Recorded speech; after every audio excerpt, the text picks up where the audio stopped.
be generous. You can have millions and still have a closed hands. Generosity is determined not by the size of your bank account.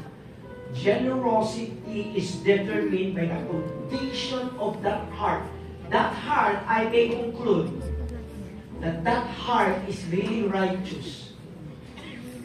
That heart is really okay in the eyes of the Lord. Maybe God bless you financially, be generous. Maybe God gave you influence, so influence somebody. Maybe God gave you knowledge, then share it, teach someone. Maybe God gave you opportunities, diba? Then comfort other people. Share that opportunity to others na pinagkainan.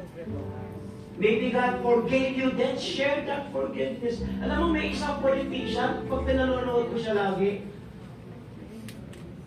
punong-puno siya ng vindication, punong-puno siya ng galit, punong-puno siya ng banta, paninira. Sabi ko nga, grabe ng tao na to. He is a Alam ko kung sino yun. in the spirit. Alam niyo kung sabihin ng vexation?